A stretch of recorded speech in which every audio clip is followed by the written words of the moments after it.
up this morning with no mind to sing the blues. Can't think what I'd have to say. Silence the radio and disregard the news. And this could be a perfect day. Spring is flaming out upon the avenue. We walk down together, hand in hand, to see a photograph of a life we never knew. And talk about tomorrows impossible today to understand.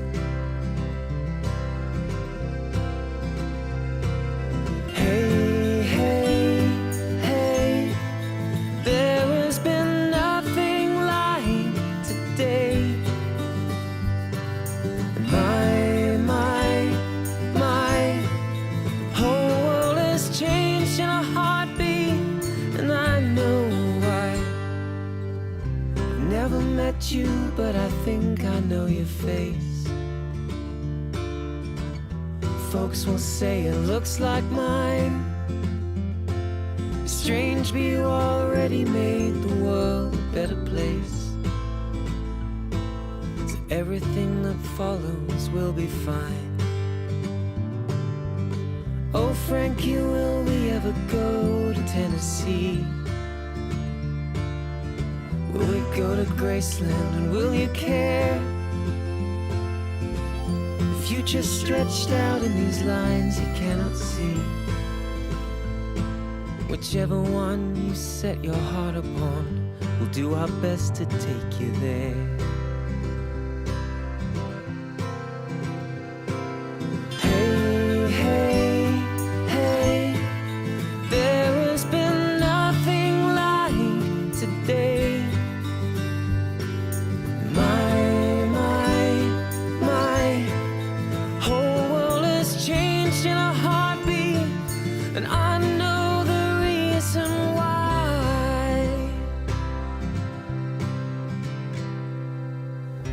Love is more than just the words we choose. It's all the words we cannot say. I woke up this morning with no mind to sing the blues. The future is uncertain, but this one was a perfect day.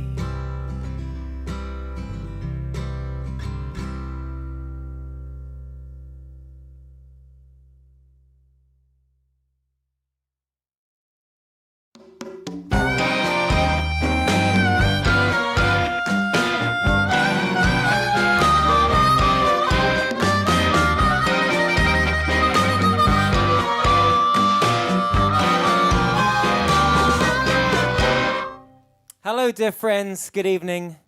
Welcome to, I was going to call it season 2 of the lockdown sessions. Given that there is no particular kind of plan to what's going on here, let's call this season 2. We're in a new year, one full of, I guess, hope. Yeah, it's going to be a good year, this one. I can feel it. So, thank you for joining me tonight.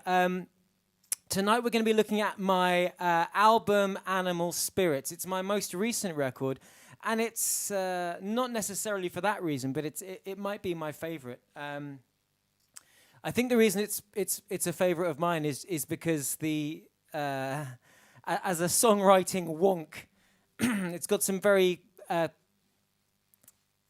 don't know. I'm trying my hardest not to blow my own trumpet here, but it's got some sort of kind of fairly advanced songwriting in it. I think for the reason that it's a record that operates on hopefully a number of fronts. Now, I'm not necessarily going to say that it achieves the ambitious aims that it set out to, but I'm very glad that I set out to make an ambitious record.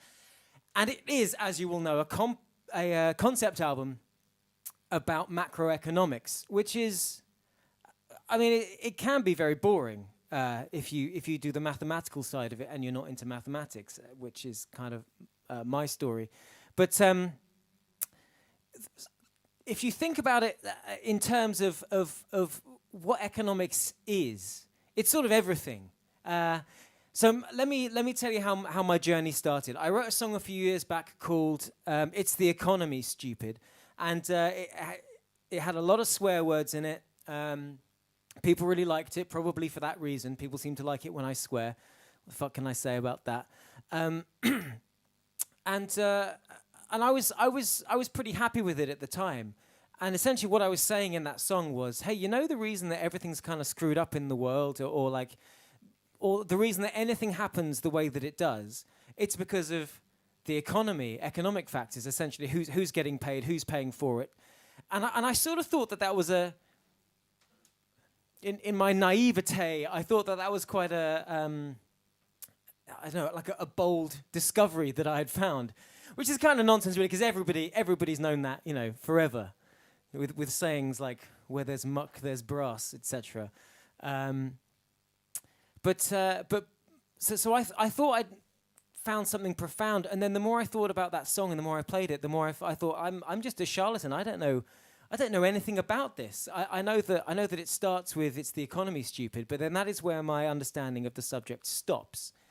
And so I became very interested in economics and how this whole thing is put together. And that sent me down many different rabbit holes of reading and research. And what I found at the end of my time was that I knew less at the end than I knew at the beginning, because I just I'd had the doors opened on the realization of quite how much I did not know. But also quite how much everyone doesn't know, and rather worryingly, quite how much the people who are supposed to know about it don't really know. And this song is sort of about that. So this first song is the first song on the record. It's called Down Market, and it's a critique of free market ideology. Now that is this idea that everything in the world is best served by allowing markets to be free and mostly unregulated, and that ultimately the best outcomes will come from rational human beings competing with each other, essentially. Now, this sort of bothers me on a couple of fronts. One, I don't think human beings are rational. And two, I don't really want to live in a state of perpetual competition with my fellow human being. It's sort of a bit depressing. I prefer ideas such as camaraderie, comradeship, and cooperation. It's a word starting in co. So the idea behind this market ideology is that if everyone acts in their self-interest, then magically the results will benefit everything. And there's philosophy and mathematics to back this up. And yet there is such thing as market failures.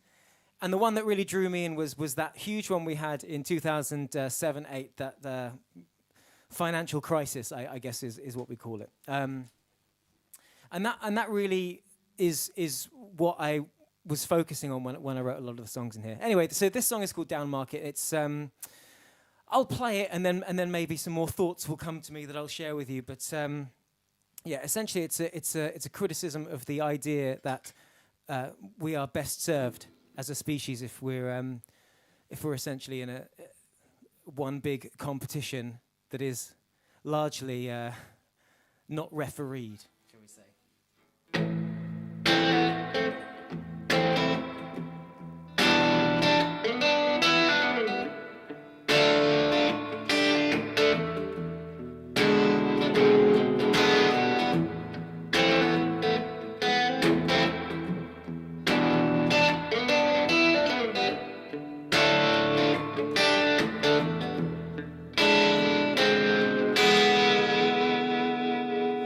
Stack my cards against salvation, put my life in dirty hands. I burn my clothes and jump the border into some broken promised land. And this whole world's a competition, and we're all fighting to the end, with not a soul above suspicion of my position to defend. Well, these are the spoils of evolution. This is the wisdom that prevailed. This is the history we've chosen. The tried and tested, broken, failed, but unrelenting of momentum. The mercenaries are marching on. So what if it didn't work in practice? We've got a theory holding strong. This little piggy went to market, screamed the injustice cannot be. So give me death or give me freedom, but don't you put no chains on me. Go tell the jailer break these shackles, tell the watchman turn your back, and stoke the fires on the money train, and watch it jump the tracks and cut a swathe across the city, carving out some great divide, until the only aspiration will be to reach the other side. And what you leave can slowly wither, and those you leave can go to hell. Those fools should all be dreaming bigger, thrown their pennies to the well. Well, I say a plague on all your houses, sell a generation cheap, just to put 9 figures in your pocket and say, what's mine is mine to keep. Stash it away in some secret island, far from the prying eyes and ears, and the bony fingers of the tax man and all his Marxist scrutineers. Come on, throw the money up the ladder and tear the heart out of the town. Do everything you can to block up the pipes so that nothing trickles down. And when the house is left in ruins, swear to God it's structurally sound. Oh yes, we're all in this together, but some are further from the ground.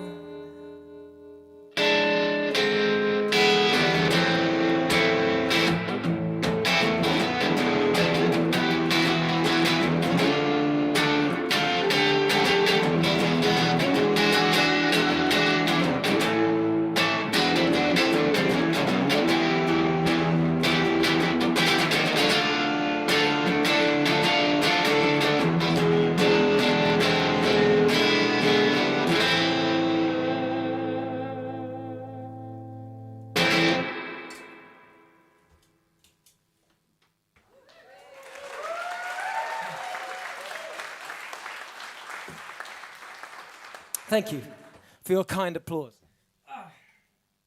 Wow, so started off with a song with a lot of shouting in it. That was a mistake. Right, this the evening might go downhill from here. Sweet elixir. So that song sort of quotes a few fairly famous slogans, I suppose, that have come out. Like it ends with that "we're all in this together" thing, which David Cameron rather famously said in the midst of it, before retiring to his very comfortable furnishings and really not suffering a great deal for the experience that was foisted on the rest of us by folks in the financial sector, who kind of largely got away with it unscathed, and many of them with their very big bonuses. And I suppose it was that story that really drew me into sort of questioning this idea of markets being the best way to allocate everything, because clearly there was a huge failure of oversight in that regard, and so I started looking more into it. Now that song is fairly direct. It's essentially just sort of complaining about the notion of market fundamentalism, I suppose, which is a pejorative term. I don't want to make out like anyone who believes in free markets believes in absolutely nothing else, because that would be silly. But I think there's just sort of there's a better way than trusting them quite as fully as we have been, is where I wound up on the whole market thing. Okay, so having learned something about the origins of the financial crisis, it seemed to me utterly inevitable. Like it was so obvious that it was going to happen. there was a huge sort of like tower of credit that was built up, and essentially it was manufactured by borrowing mortar from its own foundation until the whole thing was so sort of like rickety and unstable. And the people doing it must have known that's what they were doing. Or I feel they must have known, but there was some strange kind of inevitable thing that took them there, and it put me in mind of the film Titanic, which is a truly horrible film. I did not enjoy it, except when the boat sank. I think they should have just sort of gone straight to that sort of, maybe 20 minutes of the band playing as the ship goes down. That was good, but I didn't need the love story. I have a lot of issues with it as a little romantic tale, but I won't go into that right now. But anyway, the thing with that movie is, like, it's called Titanic. You know what's going to happen. They get on a boat. The boat's called Titanic. Everybody knows that the boat's going down at some point. And it sort of felt like that. And so I wanted to sort of draw a parallel between something as sort of seemingly doomed to fail as the maiden voyage of the Titanic, and essentially the inflation of the subprime mortgage bubble. Yeah.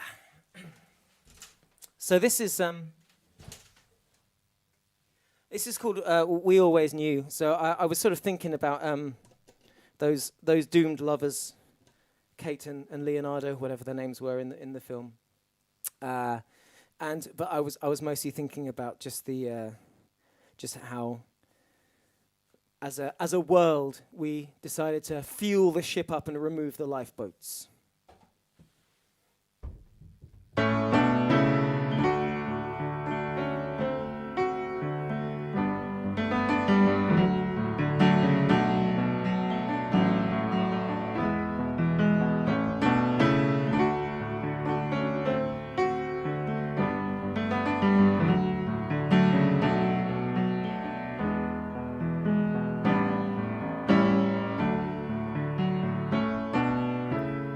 We always knew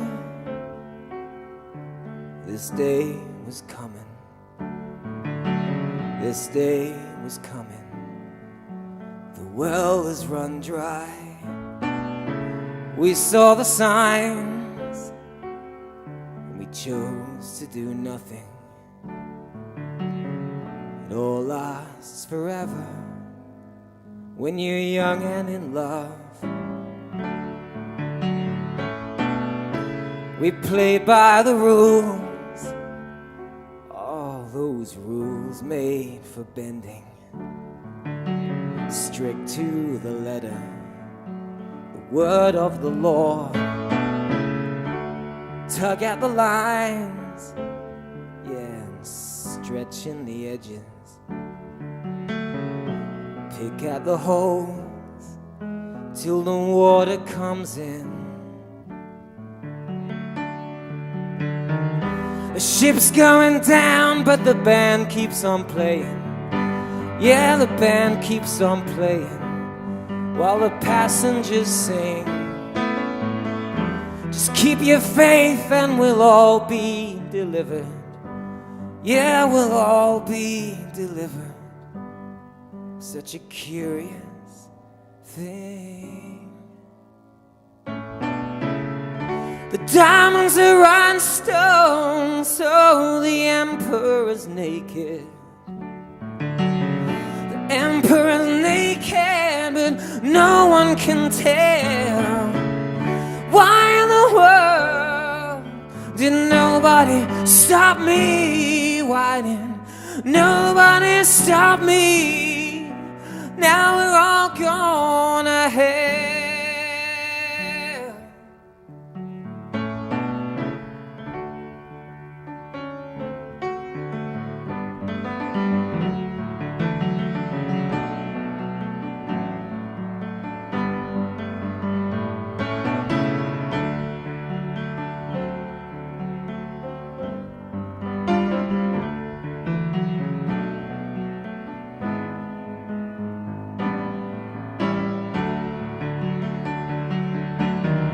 The ship's going down, but the band keeps on playing.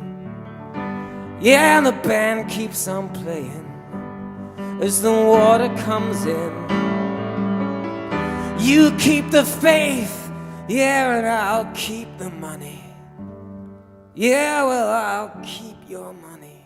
And good luck with the swim. We always knew this day was coming. This day was coming. The well has run dry. We saw the signs. We chose to do nothing. It all lasts forever when you're young and in love.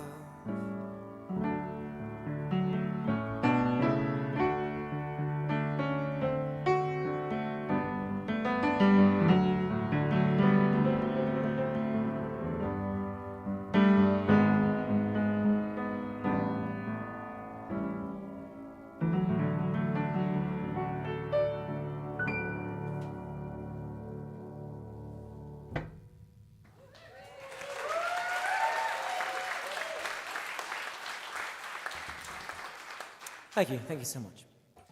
All right, now let's. I didn't ask for your questions. I really should have. Let me just see if anyone's asked anything. Oh, a tech thing from Owen. There's a very mild buzz on the right channel. Okay, there's probably not much I can do about that now. If it's mild, then let's just go with it. It could well be that I've got two guitar amps. They might be a little bit buzzy. Right. So some chat about Titanic. Yeah, I think you're right. I think it did make a lot of money because people went. A lot of teenage girls went to see it 5 or 6 times. I know people who saw it lots of times for some reason. I'm being asked how this beer is, off topic, but yeah, it's very nice. This is a Mikkeller Side Eyes. It's a pleasant pale ale that I enjoy. There you go.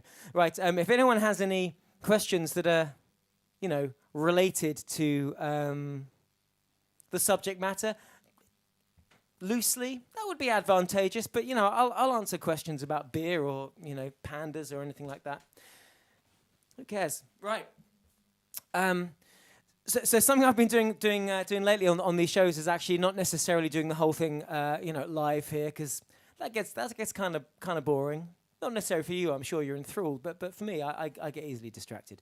So I'm going to drop in a few bits of video, give me time to have a breather and what have you. So this is a version of the title track, Animal Spirits, that I recorded earlier in the year during the live session for the new album, Love and Death, which is not out yet. But we stuck this one in at the end. And yeah, let's.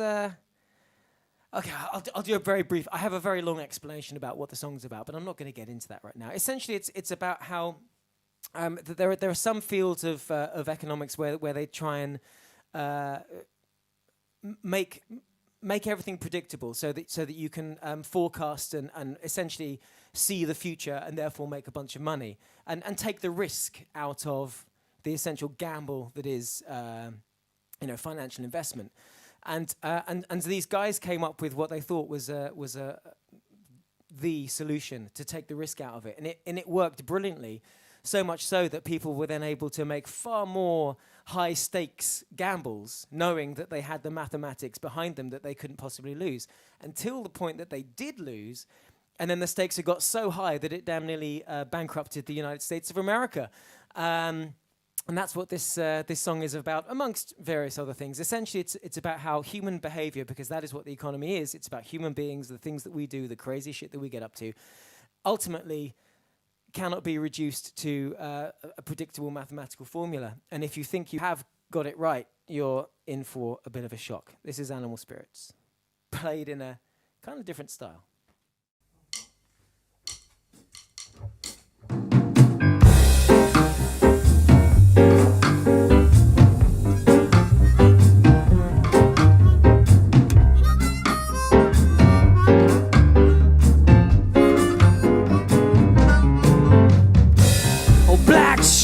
elements of fire and rain, animal spirits that you cannot tame, or bold lines in the lust and rage, rational actors on a burning stage. Animal, just like you, no mathematics to the things I do. And there's a bright light leading the way down a long road strewn with the wreckage of the brightest and the best of ones you never should forget. I'm an animal.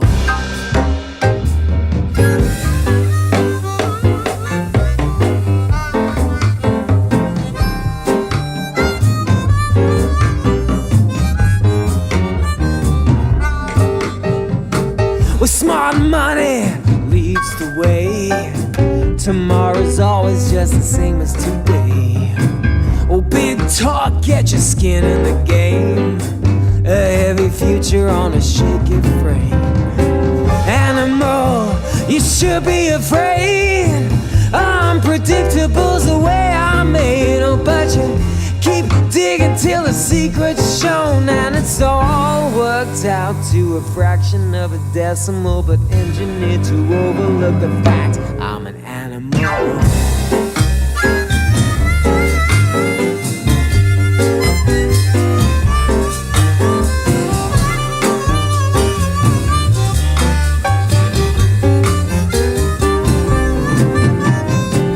Shark tooth, vulture song. Oh, heaven help us if the money's wrong.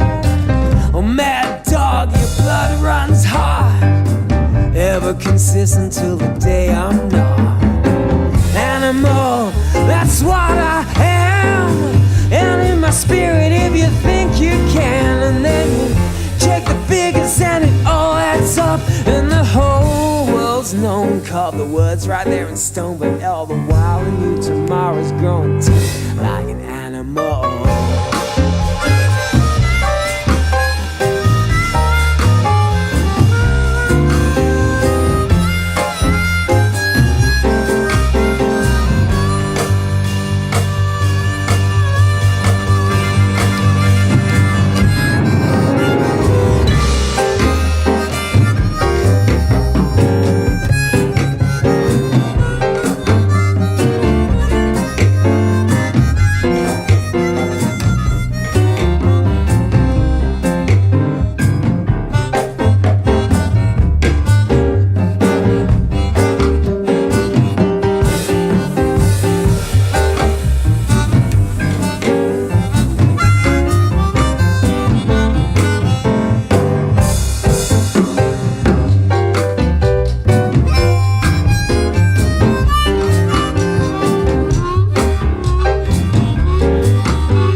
There you go.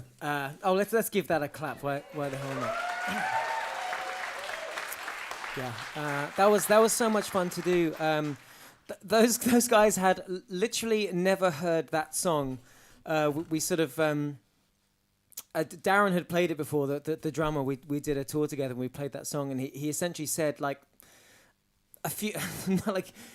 Kind of like 10 minutes before we started the session, he's like, "Oh, why didn't we do that Animal Spirit song? You know, the Latin thing." And we sort of like just threw the chord sheet in front of the guys, and then just sort of that happened. That's what happens when you work with real musicians. They can do shit like that. It kind of blows my mind. I'm still in awe of them. It's a Negroni, in case anyone's going to ask me that. Gin, vermouth, and Campari. Nice. Okay.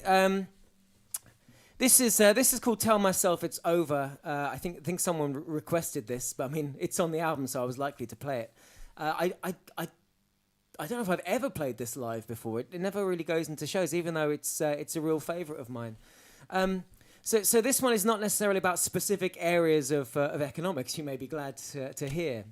it sort of comes across as a love song, and that's how it's written. But really, it's about this idea that we get drawn back into habits. In this case, it's sort of like, not being able to get over a lost love. But it kind of, at the time, I was thinking about why is it that after the financial crisis, it seemed like there was just this real appetite to put everything exactly back the way it was before everything went bad. You remember when we were making all that money out of dodgy mortgages and collateralized debt obligations? Well, that was nice, wasn't it? We got kind of rich then, and so it's about that sort of the allure of the familiar and the nostalgic, I suppose, even when it's not good for you.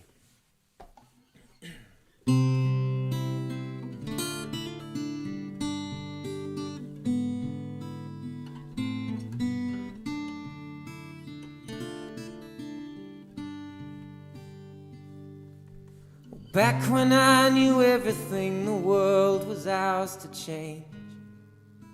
The days were mostly summer nights, and strangers weren't so strange. But time has since delivered me where I guess I must belong. Then I hear a phrase from golden days in some old radio song, and I find myself remembering the feeling of your kiss, and I tell myself it's over, but I know it never is. I thought I had forgotten about you many times before. Oh, but memory plays these tricks and drops her baggage at your door. I see the weekend revolutionaries waiting for a train, all at once and without warning. I'm in your arms again, trying to stop myself remembering the feeling of your kiss, and I'll tell myself it's over, but I know it never is. It could be tomorrow, it won't be today. Nothing lasts forever. I won't this go away. Well, these days it ain't so often that I've got you on my mind. Well, the years have been forgiving, but the nights can be unkind. And in the darkness, like some criminal, you'll break into my dreams, and I'll wake beside the feeling. It's not easy as it seems, trying to stop myself remembering the feeling of your kiss, and I'll tell myself it's over, but I know it never is.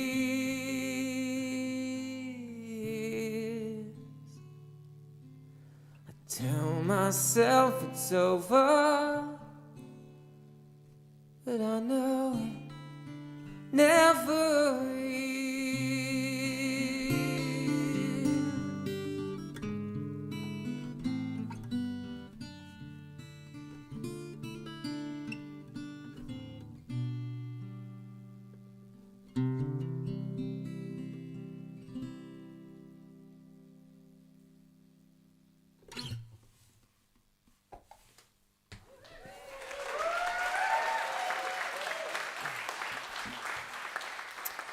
All right.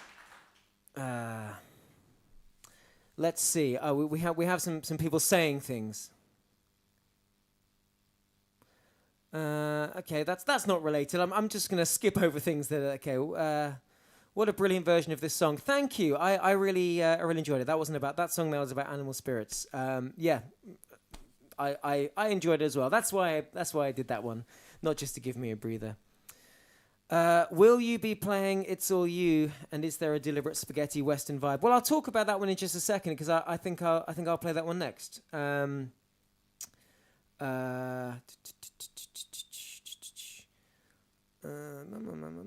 Okay, serious question. Okay, I'm reading Barack Obama's book, and his approach seemed to support the economy and not punish bankers.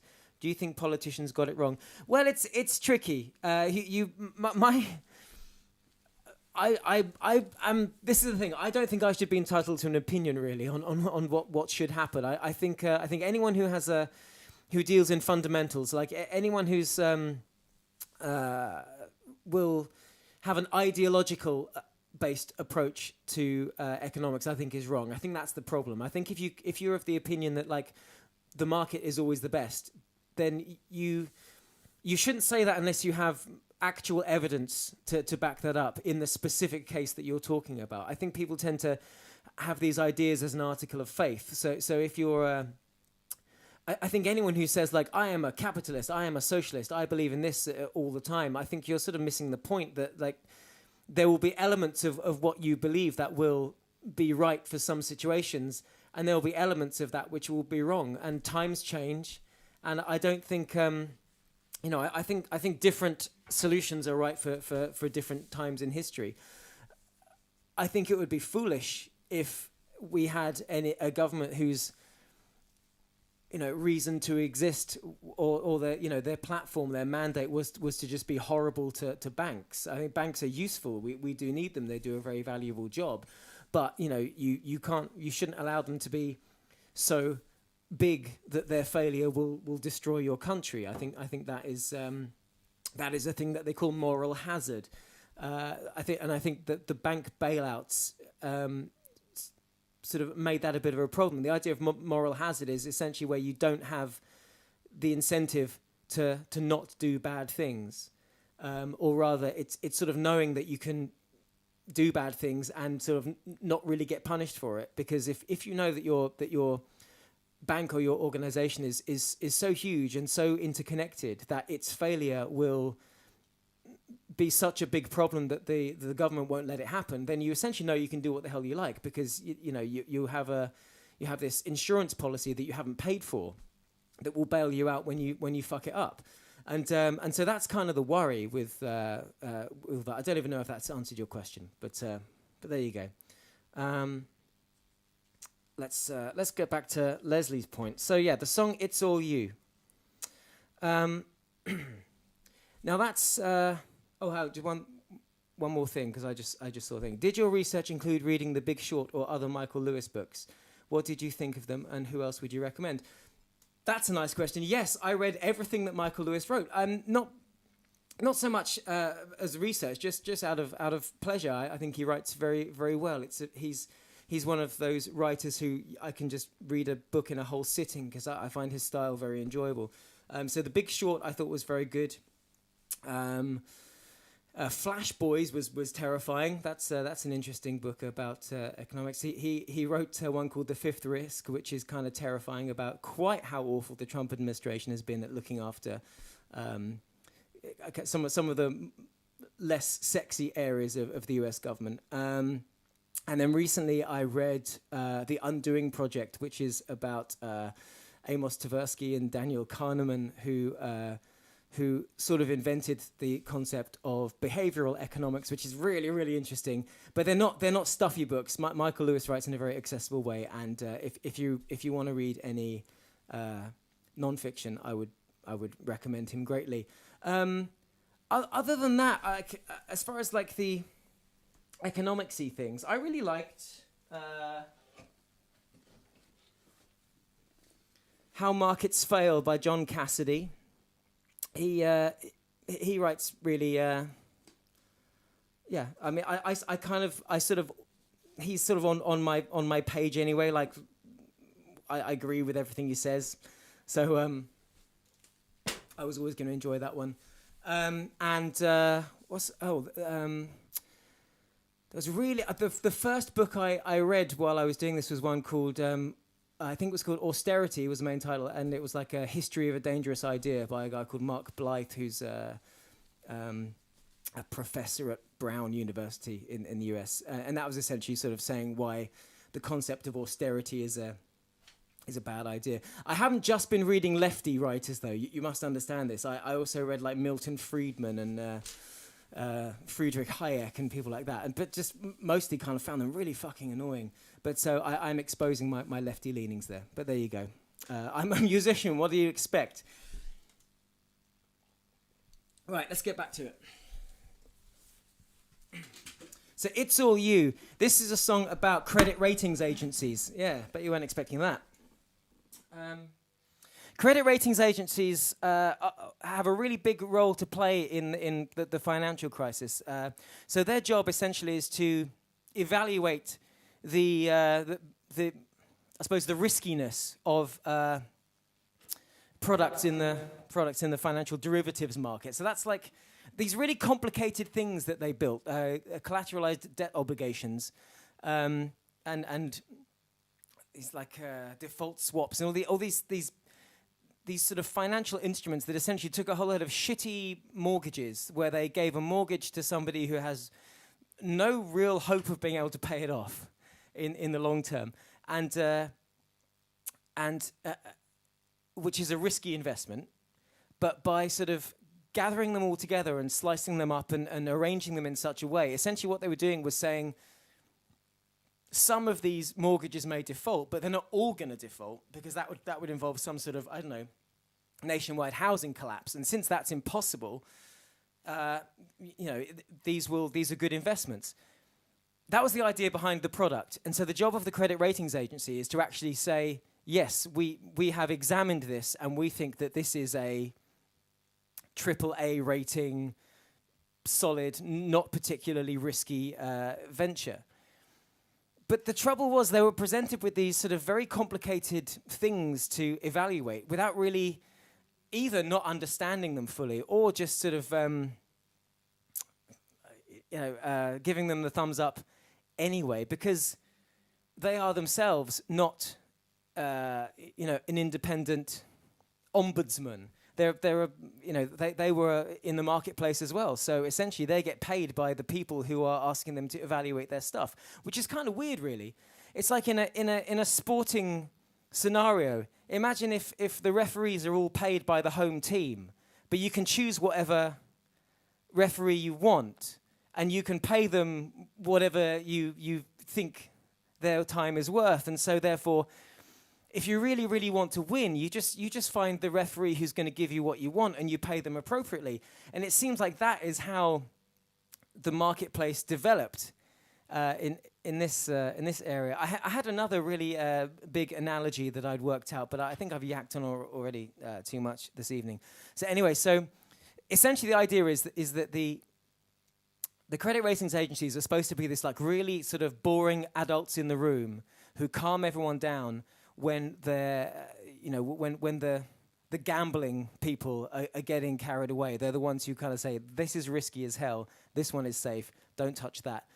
And what they ended up doing was labeling these very, very risky, dangerous, volatile products as being safe.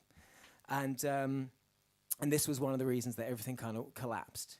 If they'd sort of known what they were and labeled them as such, then, maybe there was a chance it wouldn't have happened, but yeah, who knows. Anyway, so the when we recorded this one, so the song itself, this one sort of works on a couple of different levels. It's so it's about credit ratings agencies, but you can't actually write about credit ratings agencies because that would be very boring.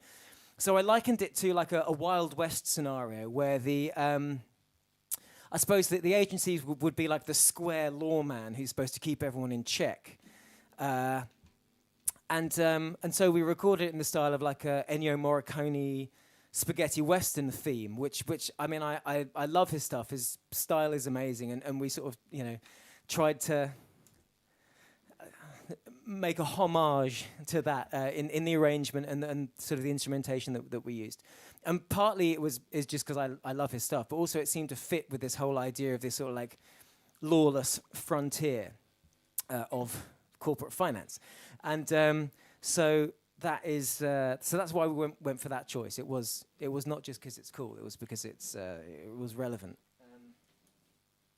And a lot of the imagery is, there's, like I say, there's Western stuff, there's mythological stuff, there's a bit of fairy tale in there as well. I wanted to sort of throw in as many comparisons as I can, and hopefully the vibe does one job, the production does another, the lyric does another, and across the whole spectrum, hopefully you get a feel for what the song's saying without necessarily having to be told it. That was the aim.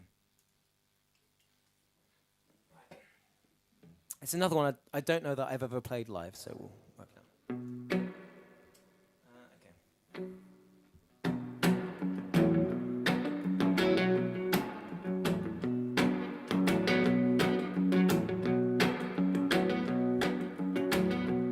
Well, the frontier was on fire, was a wild and angry place. Terrified and blinded by the mysteries of our faith. When I felt a hand take mine and lead me to the door, I trusted it completely and I asked for nothing more.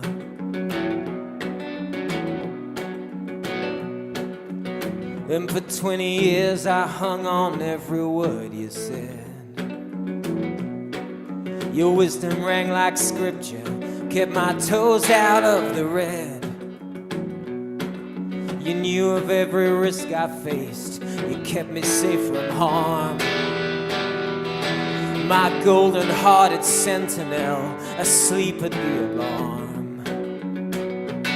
If someone's gonna tell me about the shape I'm in, it's you, it's all you. If someone's gonna tell me how I blew it again, it's you, it's only you. If someone's gonna tell me how I ought to behave, it's you, it's only you. If someone's gonna throw me to an early grave, it's you, it's all you.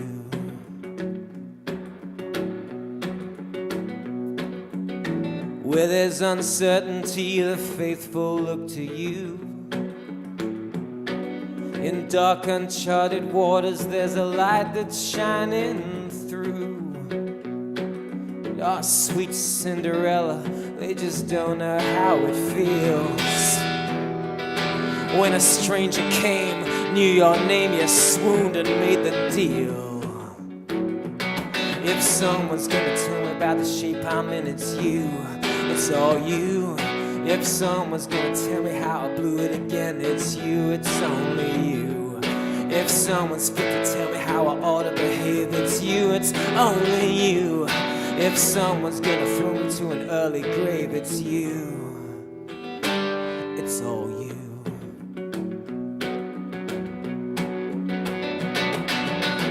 I never stopped to fear what angels had your ear, but all I ever wanted was to know. If I walk away with a little grace, a dozen will stand up in my place, and nobody will miss me when I go. So it is, and ever was it so.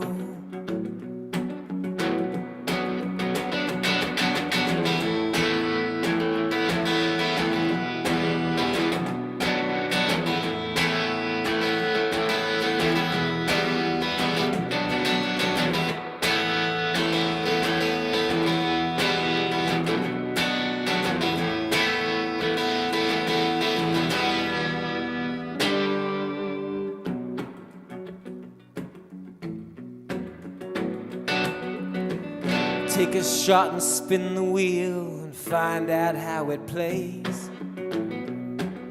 Sugar-coated omens, shepherd in the end of days.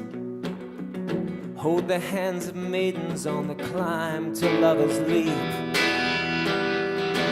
A siren singing unsuspecting sailors to the deep. If someone's gonna tell me about the shape I'm in, it's you, it's all you. If someone's gonna tell me how I blew it again, it's you, it's only you. If someone's gonna tell me how I ought to behave, it's you, it's only you. If someone's gonna tell me to an early grave, it's you, it's all you.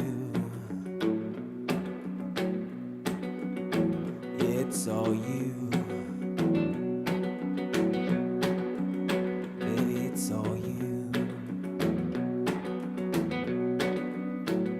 It's all you.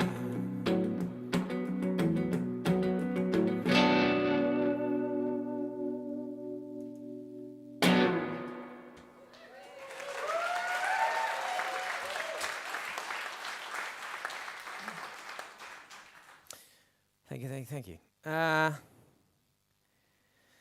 Wondering why we've not heard this more. It's low. It's really low in my vocal range. I can't sing very loudly when it's low.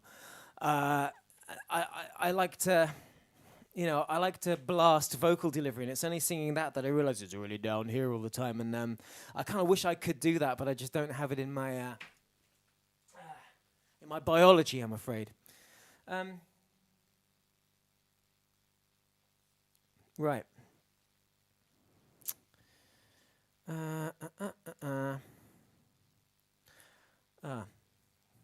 Leslie loves the style of the song. I love the style of the song as well. Yeah, thank you. Rather more Johnny Cash than Ennio Morricone. Yeah, fair enough, I suppose. I mean, when played like that, yeah, but the record has, it's got a whistling solo. It's got a music box. It's got a string arrangement, and it's got. We did stop short of having guys going hoo ha. I mean, I thought about it. I think I even recorded a few tracks of that, and we were like, that's just too far. All right then, there we go. Okay, so Darren says, so unregulated free markets obviously aren't the best solution. What's your view of when nationalization could be the best answer? I think, personally, I think nationalization is a good answer for anything that sort of feels like it's a service, Like, I'm terrified of the idea of privatized healthcare. I think, obviously, schools, hospitals, things that are ultimately trying to help people and should be a very level playing field. Kind of areas where competition just isn't appropriate, I think should always be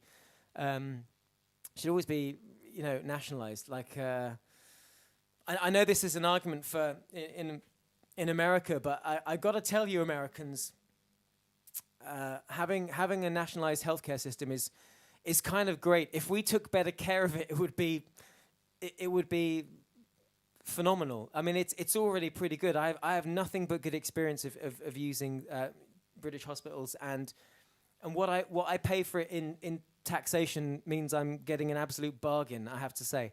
And America, you have the most expensive expensive healthcare system in the world. That's a fact. Nobody pays more for it than you do. So. I don't know whether you think you're getting good value for that, but I would suggest you're probably not.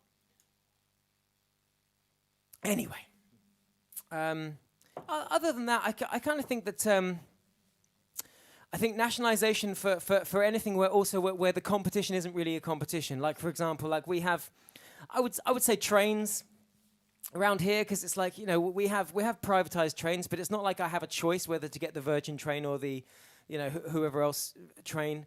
Like, you just get whatever train you've got. So, I mean, I don't really understand. Obviously, there's competition when it comes to like the bidding process, but once you've got it, then like there's nothing to actually incentivize train companies to actually put on a better service, other than, I suppose, the fear of losing their contract. But then presumably they can just sort of like, re-up and bid again and get it, even if they've been shit last time. So like, to me, I don't think the market is effective in making rail transportation, certainly in the UK, any more efficient or cost-effective or pleasant an experience for the consumer. So, maybe that one. Right. What next? Oh, let's do another one of these. So, this is a song called "Why Don't You Answer Your Telephone," which is kind of the least economicsy song on the record. It's more about this sort of idea that, from a book that I was reading, about how during the economic crisis there was a time when shit and fan were coming into close proximity. Sort of some brokers were just not answering their telephone while people were desperately trying to sort of empty their portfolios and try and claw back some money. They were just like, oh shit, turn the phone off. Let's just like see if we can ride this out. And I was thinking that must have been kind of a bit of a panicky moment if you're there and like you just can't ditch this stuff that you own that is in flames, and no one's answering their phone, and just that element of the panic of the unknown. And so I was sort of thinking about scenarios in which sort of not being able to get hold of someone on the phone would be a terrible scenario. So I sort of wrote this story, but deliberately didn't flesh it out in the telling of it, which is for another reason, which is kind of back to this idea of market failure, whereas markets only work and will only be efficient if all parties involved in all these transactions have full information and are aware of all the facts involved. And again, I think a lot of the time that just isn't going to be possible. And certainly if you want to be a dishonest and nefarious dealer, then you can withhold some of the facts so that the playing field isn't level. And so this song is sort of deliberately told in, I like to think of it as being like a picture that's shown just in a flashlight bulb. Like you can see little bits of it here, but you don't really know what's going on.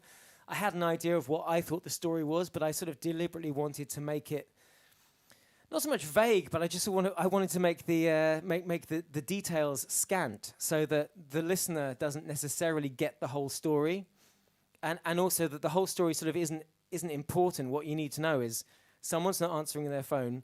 That's a big problem.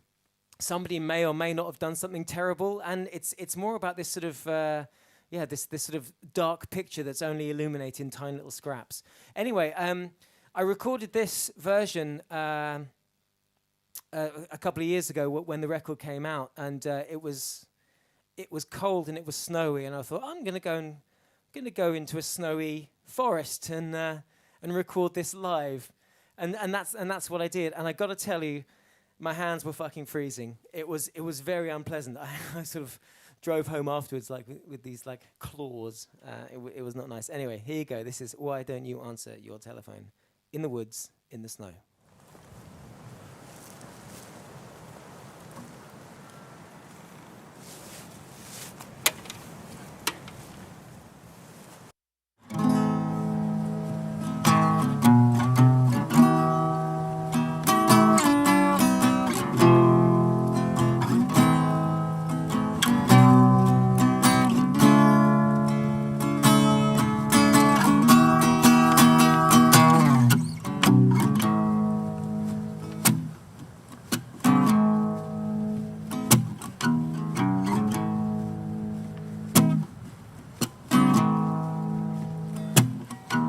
Put a chill through the house, slamming the door. She said I won't be coming around here anymore. We're creatures of destiny, don't get a choice. Now I keep punching your number, but I don't hear your voice. Why don't you answer your telephone? Ooh.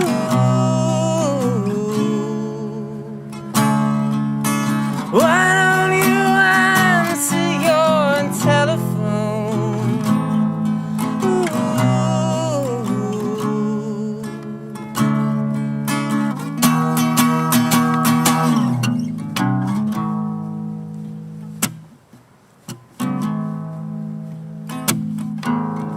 Threats come up empty, time and again.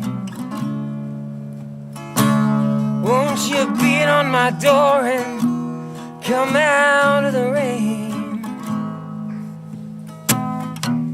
It drums down the tin roof, runs down the walls. Now I hear nothing but ringing every time that I call. Why don't you answer your telephone?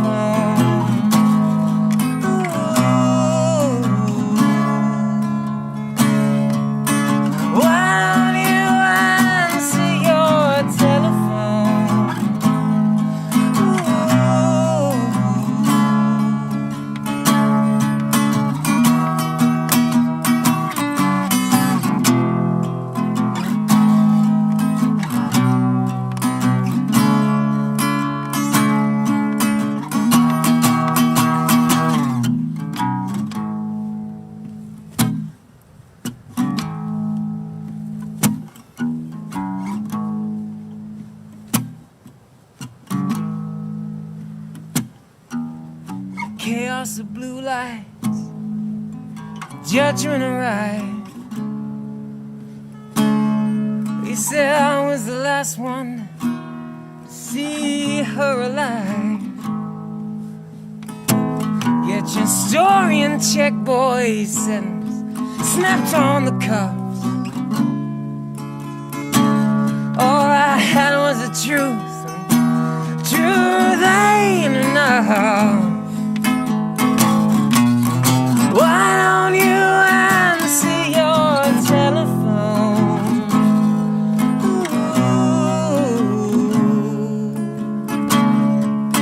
Why don't you answer your telephone?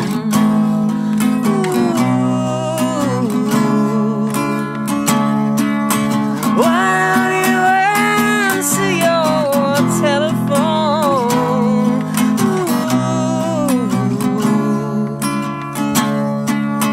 Why don't you answer your telephone?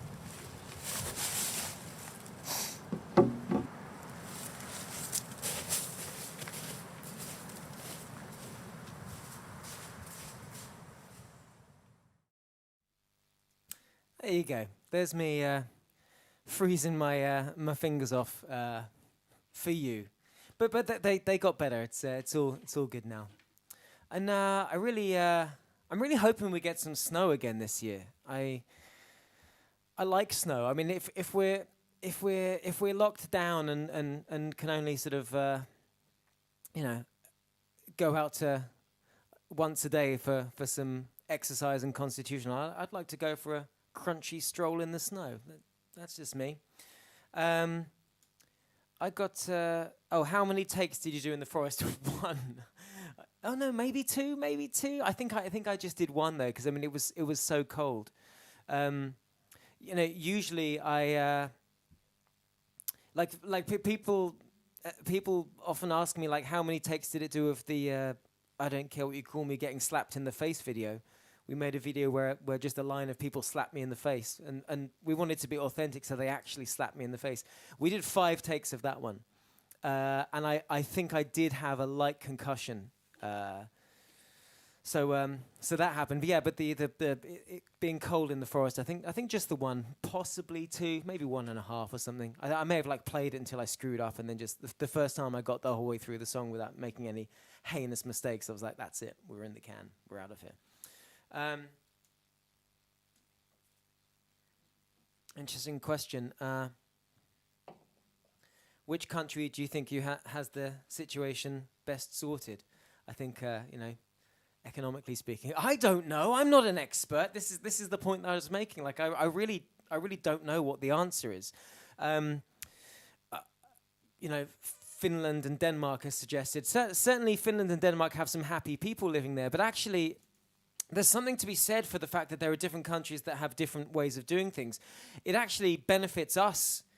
I would say that America is run the way that it is. I don't think I'd necessarily want to live in that system myself, for like healthcare reasons, like I outlined before.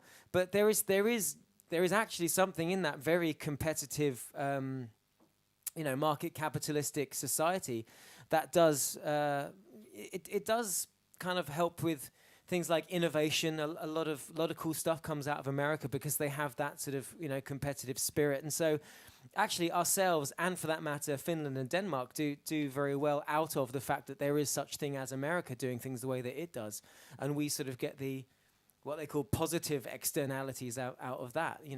There is a sort of a a trickle down in that regard. Plus we get all their good music and their good movies and stuff. So if I'm being purely selfish, I would say, America, be as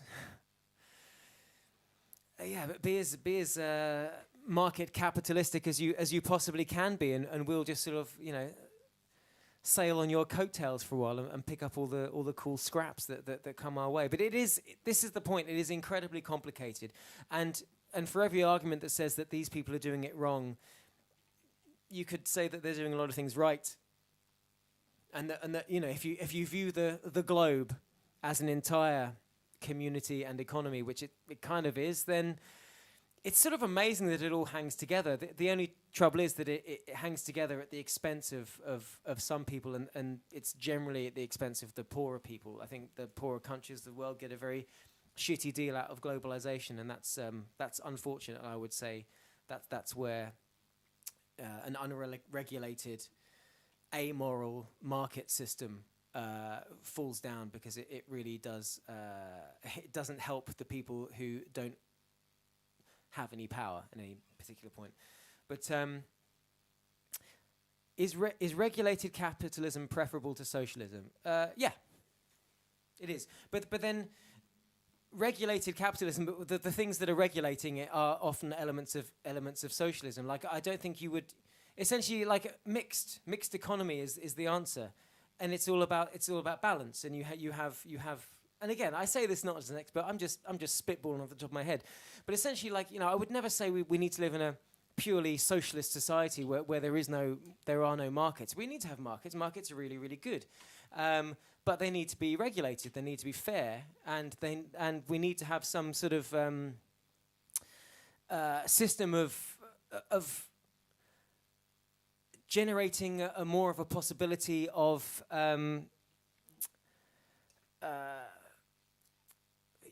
mobility, so that people can raise themselves up. At the moment, if you allow a market capitalist system to evolve, and it does evolve, essentially it will find ways of the people at the top will seek to tweak the blend so that they stay at the top and more of the stuff stays at the top.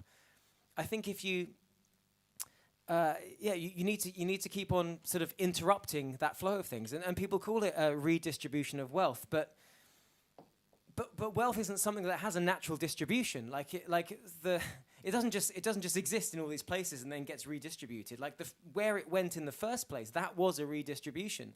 So it's not so much talking about like taking things that people have. It's just sort of changing where the shit goes in the first place.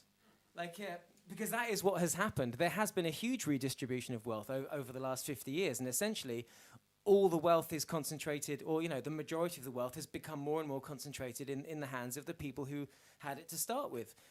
And that is, if anything, that's almost a return to a feudal system whereby the people who are rich are the sons and daughters of the people who were previously rich. And that's why you end up with people like Donald Trump being the president of the USA, someone who was born rich, has only ever been rich, and only knows the experience of being rich, and so is able to leverage that position to then get all other forms of power, including ultimately, political democratic power. It's a very strange situation, and so tweaks need to be made, because the powerful will wish to remain powerful.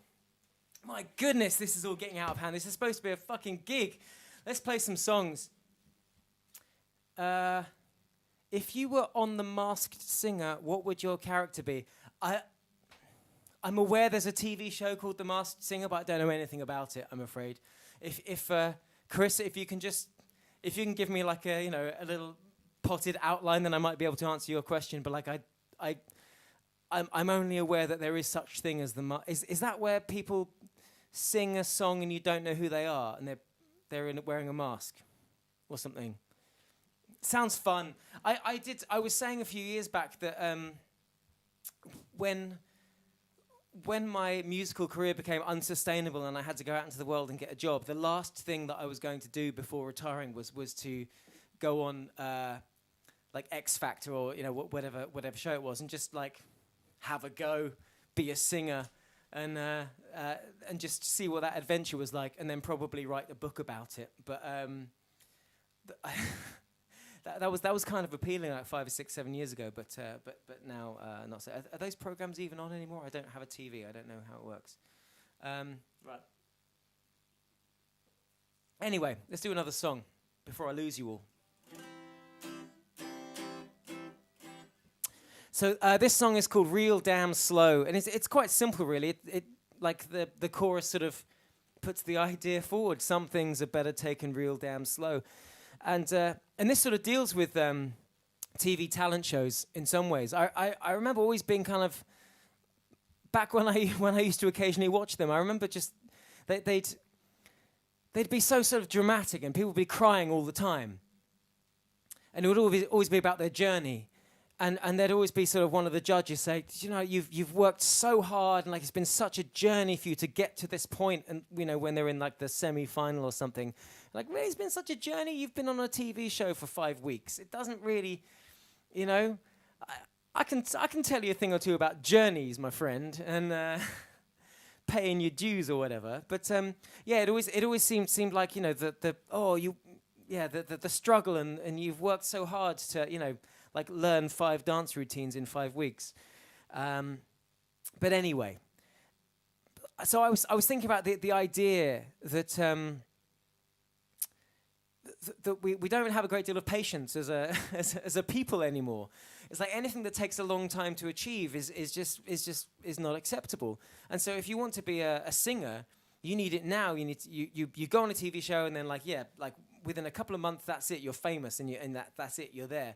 And it always sort of, and I always felt like the people who go on these shows, they're sort of not ready for it as performers and as people.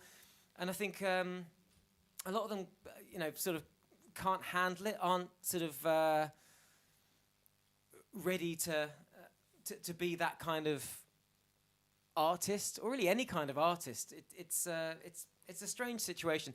And so in addition to that is that there's this idea of like of growth and like profit, and we need everything right now, and everything has to be sort of quick, and the idea of like working in the long term and like laying foundations and planting seeds.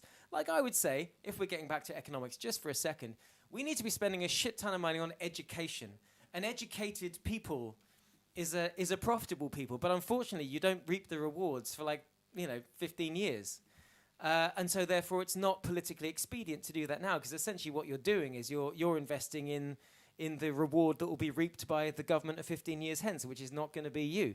So people tend to politically and economically sort of try and get instant and quick returns, and that's just not for the benefit of our species and our planet as a whole, I believe. And so therefore some things are better taken real damn slow.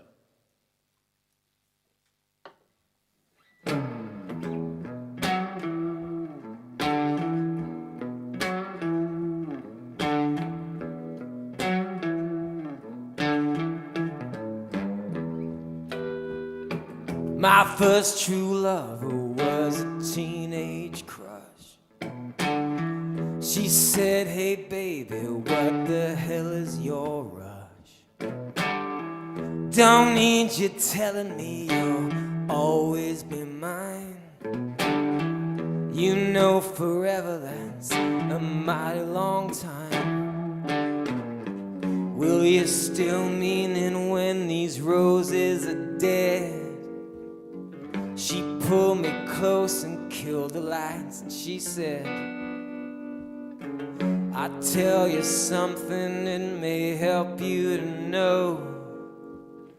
Some things are better taken real damn slow.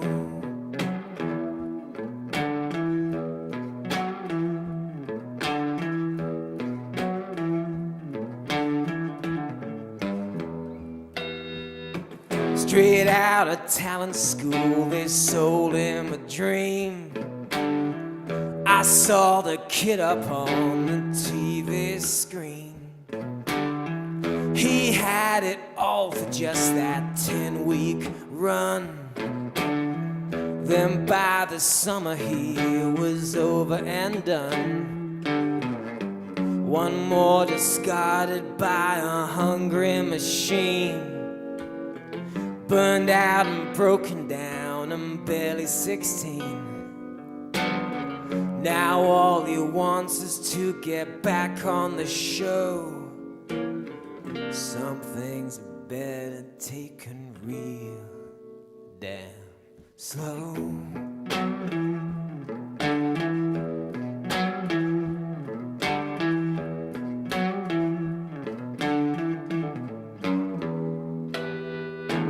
Time is a wasting, you don't got a second to lose. Here comes a man with a smile and an offer you'd be mad to refuse.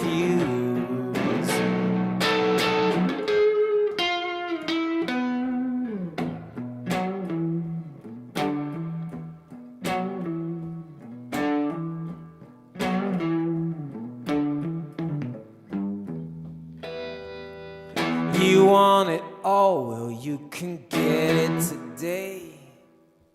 No money down and not a penny to pay.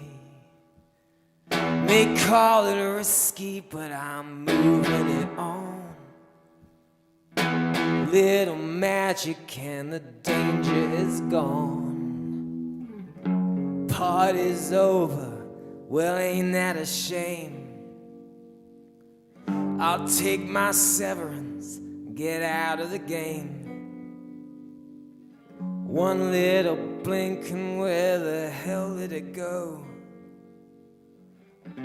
Some things are better taken real damn slow.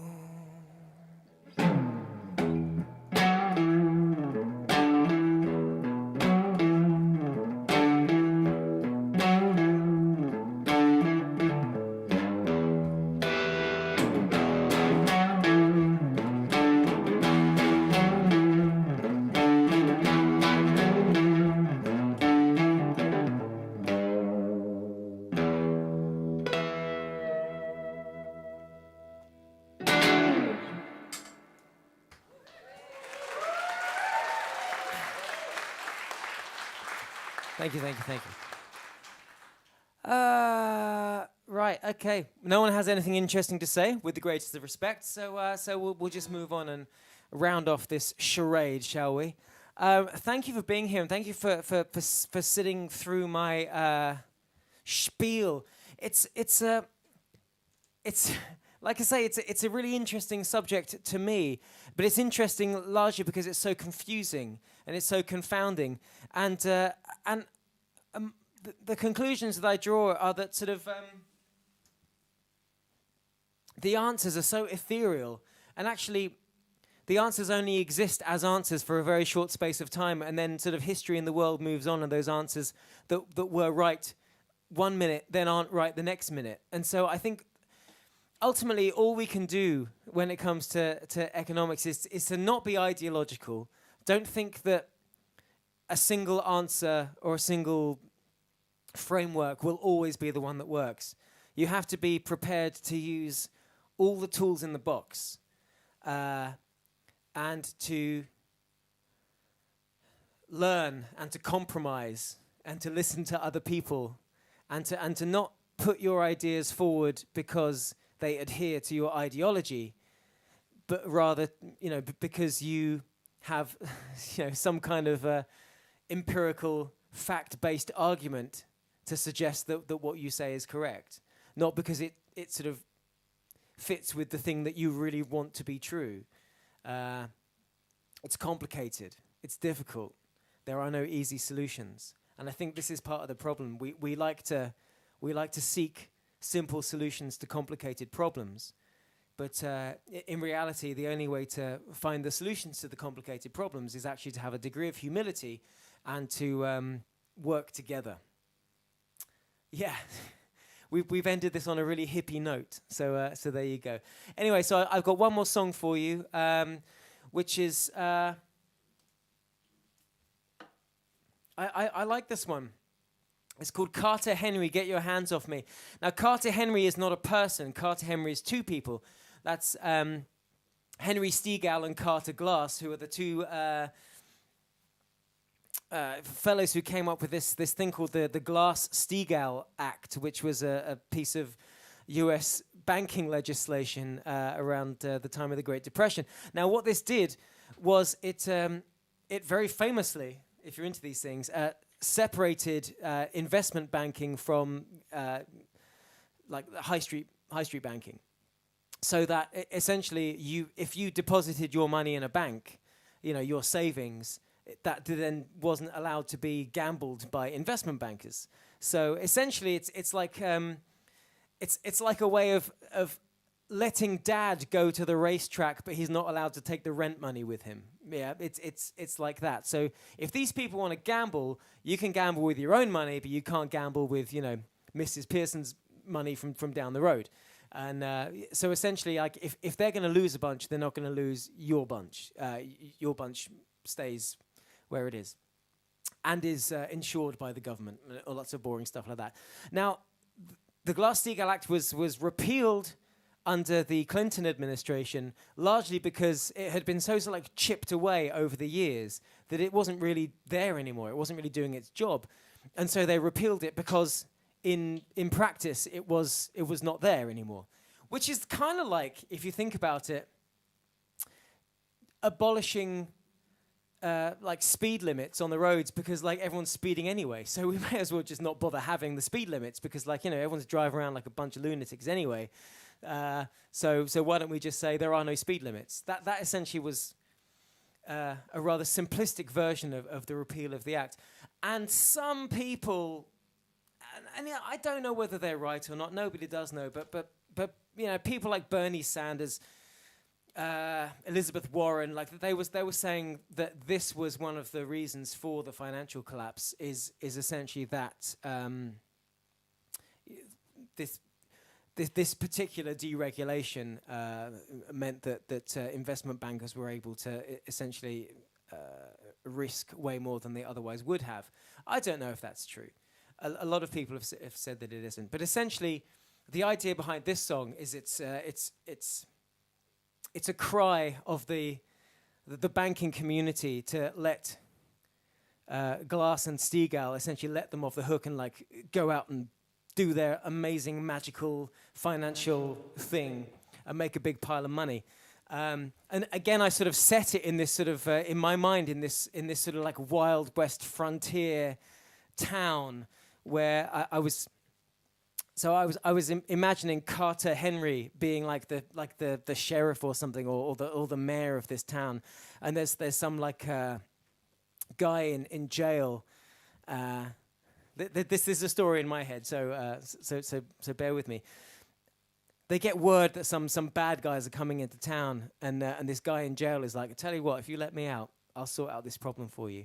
And that's kind of how I imagined it. It's the banking community sort of essentially saying, "I tell you what, guys, if you can just repeal this legislation and let me work my magic, I think you'll like the results." And that essentially is kind of what happened, and the results were really, really good until they were really fucking terrible. And then, of course, the people who perpetrate the ills are not the ones who pay the bill. So that's what this song is about. It's called Carter Henry, Get Your Hands Off Me.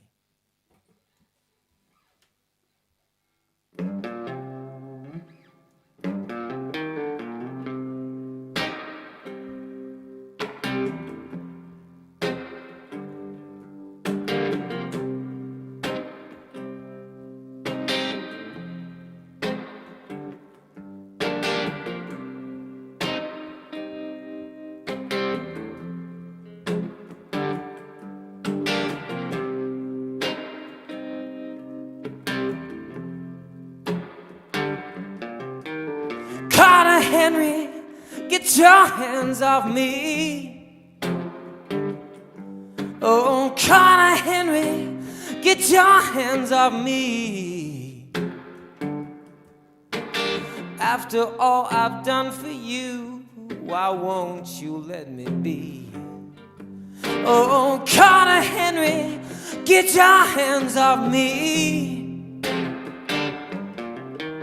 Cut me loose and see what I can do. Won't you cut me loose and see what I can do? If you do this good thing for me, I will be so good to you. Won't you cut me loose and see what I can do? I can see the clouds are gathering, I know the mess you're in. Now turn me loose, give me the tools and just let me do my thing. I'm an honest citizen, I ain't out to hurt no one. From time to time, honest man's got some killing to be done. I got fire and I'm gonna let it shine. Yeah, I got fire and I'm gonna let it shine. If the city burns down to the ground, well, that ain't no fault of mine. Yeah, I got fire and I'm gonna let it shine.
Can see the clouds are gathering, I know the mess you're in. Now turn me loose, give me the tools and just let me do my thing. I'm an honest citizen, I ain't out to hurt no one. From time to time, an honest man finds there's some killing to be done. I'm a loaded weapon, ain't no need to fear. I'm a loaded weapon, but there ain't no need to fear. If you don't like the way I do, why the hell are you still here? I'm a loaded weapon, but there ain't no need to fear. Oh, Carter Henry, oh, Carter Henry, get your hands off me. Oh, Carter Henry, get your hands off me. Carter Henry, get your hands off me. Yeah, won't you get your hands off me. Get your hands off me. Get your hands off me.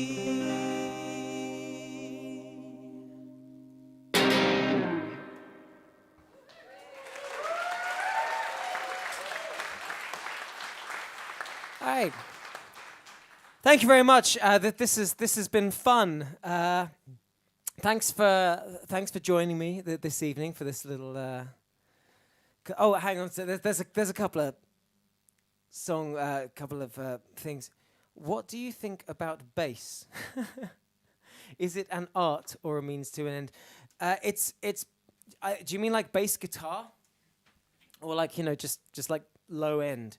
I think bass is very important. I think when it's done well, I think it's phenomenal. It can be very beautiful, very soulful, very artistic. Or you can just pedal a root note, and that's fine as well. Sometimes that's the best thing to do. What scent is my candle? It's vanilla. There you go. If you could pick any singer, alive or dead, to cover that song, who would you pick? To cover Carter Henry? Oh, I don't know. Whoever sold the most number of records, Taylor Swift, maybe. I don't know really. I don't. I mean, no one's ever covered my song, so apart from Johnny Halliday. I mean, I think Johnny. I'd happily have him cover all my songs. I would have liked to have just been his writer forever, had the good Lord not taken him when he did. All right. Owen says that guitar is a beauty. It's actually a relatively cheap one. It's like a mid-range Gretsch guitar. I got a cheap one because I like to drill holes in it and sort of fit weird pickups into it and stuff. So I'm sort of loath to do that with really nice guitars. So I kind of got a cheapie. But yeah, I'm quite fond of it. It's fun. You can hit it hard and it kind of it lets you know it's there. Right. Well, I'm going to go now. Or shall I? I'm going to do one more, just because in case you're gluttons for punishment. This one's not very economicsy either. There's a couple of sort of like love songs on the record that are just making the point that economics is interesting, but it's not important when compared to the huge life-changing notions of love and peace and togetherness and all that hippie stuff. And so this is a song about someone who kind of goes looking for riches, finds something else, and realizes that was actually what they were after all along. And this is going to be the last one. Thank you so much for dropping in tonight. Probably do another one of these in a couple of weeks or so. If you've got any suggestions for themes, do let me know in the comments or those social medias that I very rarely look at. All right, thanks a lot. Mind how you go. Good luck out there. Do your best. Take care of each other. All that stuff.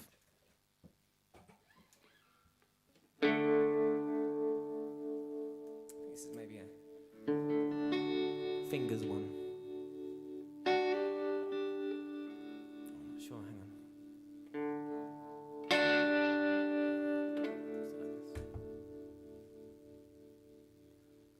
I've walked in the wilderness and slept in the cold.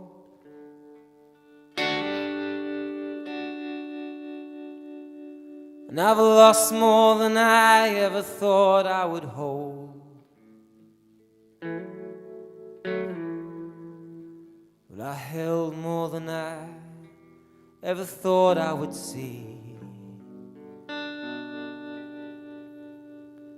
Little hard luck and trouble made a man out of me.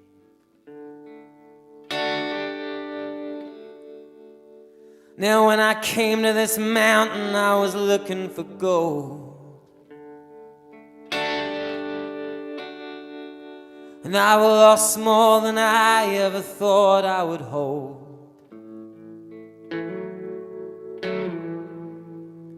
But I found me a woman, some weak iron ore. Can't think what I want with gold anymore.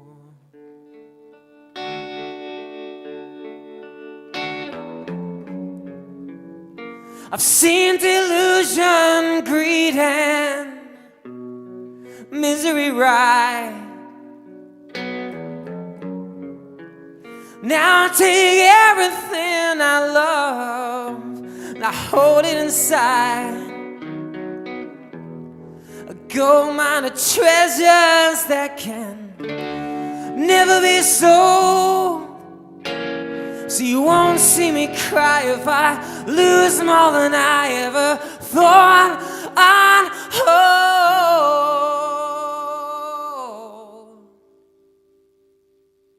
Now my hands have grown weary and my body is old, and I've lost more than I ever thought I would hold. I've loved more than I believed any man could. Show me 1 ounce of hard luck, I'll show you a mountain of good.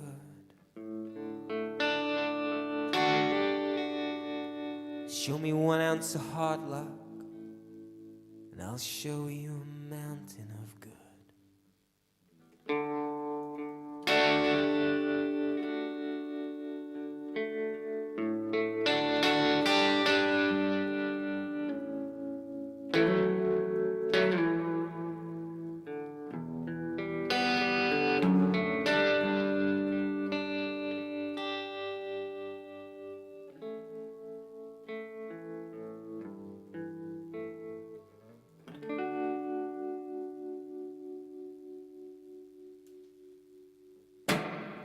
Thank you, and good night.